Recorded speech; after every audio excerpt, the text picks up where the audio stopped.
dito ko na lang sa bahay nakita na merong ganito. Ito isusukat ko. We're going to Melbourne, guys! Confirm na yung flight namin. Confirm na rin yung matutuluyan namin. 7 years na rin kami hindi nagkikita. Malungkot lang kasi hindi ko nagawa na umuwi ngayon. So, isa to sa mga nakakalungkot talaga na realidad kapag OFW ka or immigrant ka sa ibang bansa. Welcome to Australia! Awaiting confirmation pa pala. Oo. Pero pag ano na yun, mag-message sa kanya.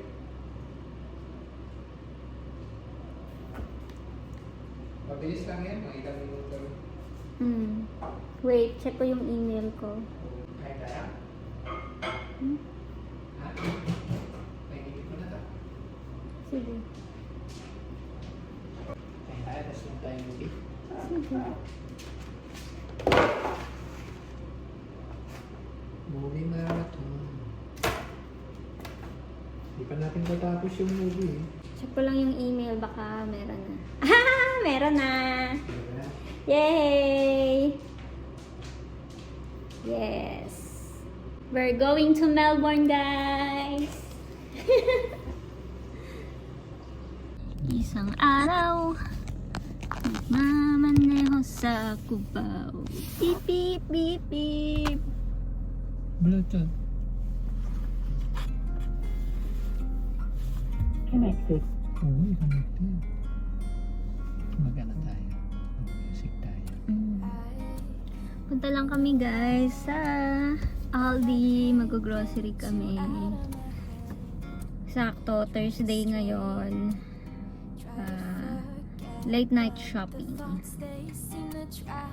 Ngayon lang ulit kami lalabas. Last nalabas namin nung Sunday. Okay din kasi yung hindi lumalabas lagi, yung araw-araw kasi bawas gastos.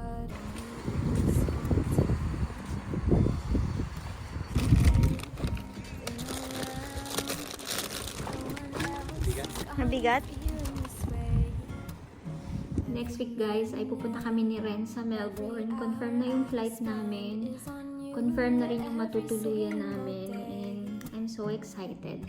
This month pala ay birthday ni Ren.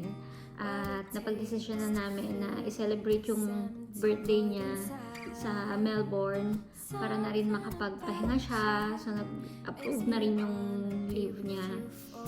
First time pa lang ni Ren sa Melbourne at ako naman pangatlong beses ko na pupunta sa Melbourne, pero yung unang beses at pangalawang beses na punta ko work related kasi yon, so hindi talaga ako nakapag-explore sa Melbourne.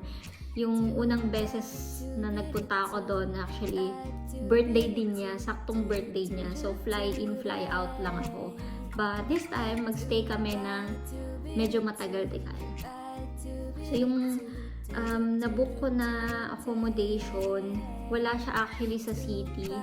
Nasa labas siya, outside CBD. So, sabi naman ni Ren, okay lang yun kasi sanay naman kami tumuli sa suburb, magte-train na lang kami. Nakuha ko na accommodation, nasa 40 to 50 minutes na travel papunta sa CBD. Ayun. Backpacker lang pala kami. Summer naman, so hindi namin kailangan ng maraming dalang gamit. Tsaka ilang araw lang naman kami doon. Actually, 5 days and 4 nights lang kami sa Melbourne. Punta kami sa TK Maxx. Kasi naghahanap ako ng bag. Ito yung bag na nahanap namin. Meron akong maliit na maleta. Pero medyo may kabigatan siya. Nasa around 1 kilo din. Mahigit yung maleta na yun na ginagamit ko kapag magka-travel. Ito, sakto lang to para sa 7 kilos. Sakto lang din yung size mo sa akin. Ayan. Para hindi na yung digulong yung dala-dala ko. Nabili ko to sa TK Maxx. Guys, tingnan nyo naman, oh. $22 lang from $29.99. Sobrang sulit. Tapos, meron din ako nakita na, no, na eto, Sunnies. Ang problema, hindi ko napansin. Nung nagbayad ako, hindi ko napansin to. Dito ko na lang sa bahay nakita na merong ganito. Doon isusukat ko. So ngayon, kailangan ko pang bumalik sa TK Maxx para ipatanggal to. So bukas na lang kami pupunta. Lalabas din kami bukas. Punta kami sa fish market. Dadaan na lang. Para ipatanggal to. Nabili ko lang din siya to, no? Naka-sale. Bibili lang tayo ng naka-sale. Pero kahit naka-sale, hindi naman kami nagbibili lagi.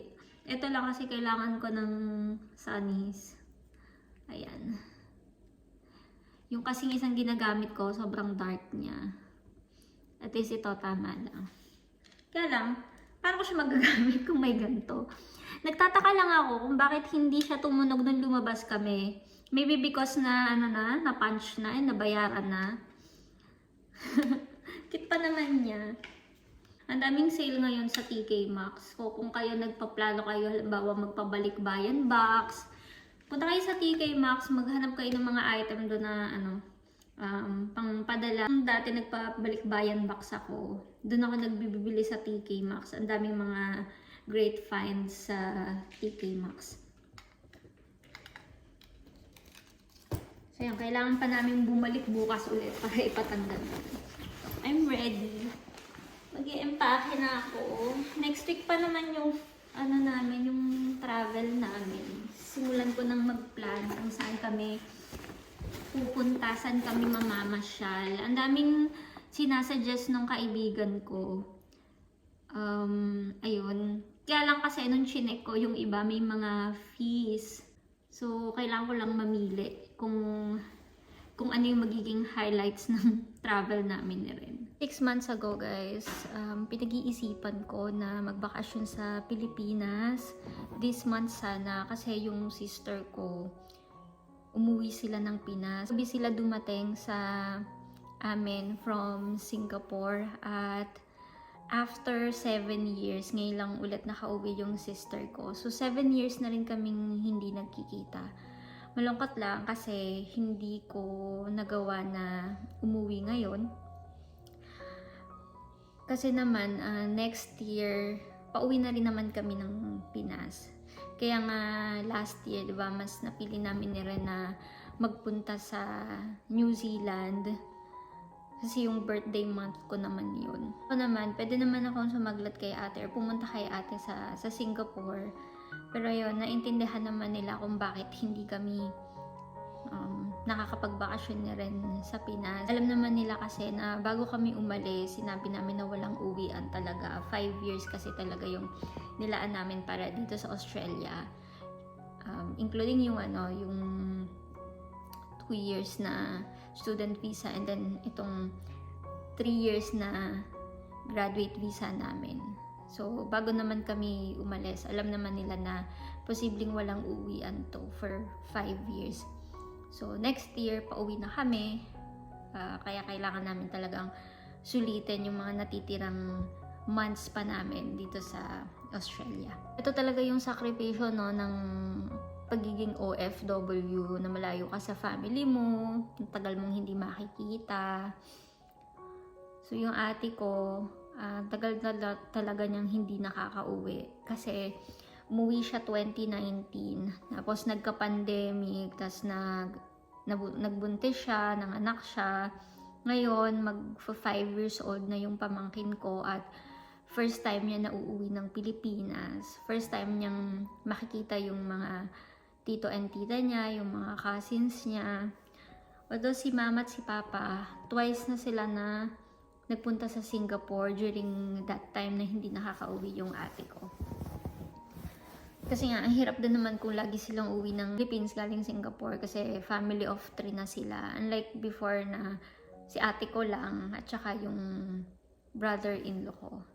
So, isa to sa mga nakakalungkot talaga na realidad kapag OFW ka or immigrant ka sa ibang bansa na hindi ka lagi talaga makakauwi kasi pauwi ka sa atin, magkano yung pamasahe, tapos 'di ba, syempre yung expectation ng ibang tao kapag galing ka sa ibang bansa, mga pasalubong and all ganyan. Kaya nag-ipunan din talaga nila yung pag-uwi nila dito. Nanghinayang lang talaga ako kasi hindi ako nakauwi ngayon. And tagal na namin na hindi nagkikita ng ate ko. But hopefully next year, maka-uwi ulit sila. Or kung papala rin, from Philippines, pupunta ako ng Singapore ulit para magkita kami.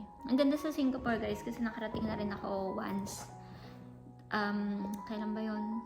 9 years ago. 2017. Nung nagpunta kami ni Ren sa Singapore. Yun yung first international trip namin together. Ito na guys yung mga gamit na dadalhin ko sa Melbourne. O diba, hindi masyadong halata na excited. 5 days pa before yung trip namin. Pero naka-empake na.